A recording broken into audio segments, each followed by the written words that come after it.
നമസ്കാരം. പ്രവാസി മലയാളിയിലേക്ക് സ്വാഗതം.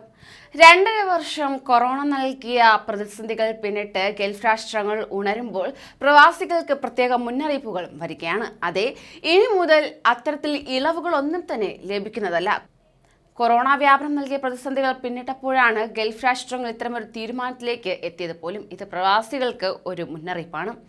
ഖത്തറിൽ അനധികൃതമായി താമസിക്കുന്ന പ്രവാസികൾക്ക് താമസരേഖ നിയമപരമാക്കാൻ അനുവദിച്ച ഇളവ് കാലാവധി നീട്ടിയിരിക്കുകയാണ്. ഏപ്രിൽ 30 വരെയാണ് നീട്ടിയിട്ടുള്ളത്.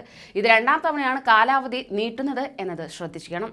മുമ്പ് 2021 ഡിസംബർ 31 വരെ ആയിരുന്ന സമയപരിധി മാർച്ച് 31 വരെയാണ് നീട്ടിയിട്ടുള്ളത്.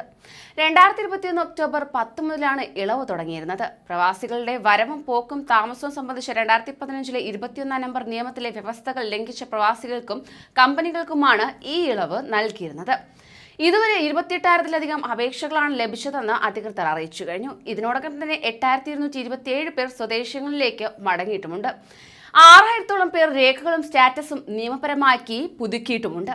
അതോടൊപ്പം തന്നെ ഖത്തറിൽ അനധികൃതമായി താമസിക്കുന്നവർക്ക് ശിക്ഷാ നടപടികൾ ഇല്ലാതെ നിയമവിധേയമായി സ്വദേശത്തേക്ക് മടങ്ങുകയോ അല്ലെങ്കിൽ നിലവിലെ തൊഴിലുടമയുടെ കീഴിൽ റെസിഡൻസി പെർമിറ്റ് പുതുക്കുകയോ പുതിയ തൊഴിലുടമയുടെ കീഴിലേക്ക് മാറുകയോ ചെയ്യാനുള്ള അവസരമാണ് ഇത്. വ്യക്തികൾക്കും കമ്പനികൾക്കും 50% സെറ്റിൽമെന്റ് തുകയിൽ ഇളവ് ലഭിക്കുക. സ്വദേശത്തേക്ക് മടങ്ങാൻ ആഗ്രഹിക്കുന്നവർ പാസ്പോർട്ട്, ഓപ്പൺ ടിക്കറ്റ് എന്നിവ ഉൾപ്പെടെ സൽവാ റോഡിലെ സെർച്ച് ആൻഡ് ഫോളോ അപ്പ് വകുപ്പിനെ സമീപിക്കേണ്ടതാണ്.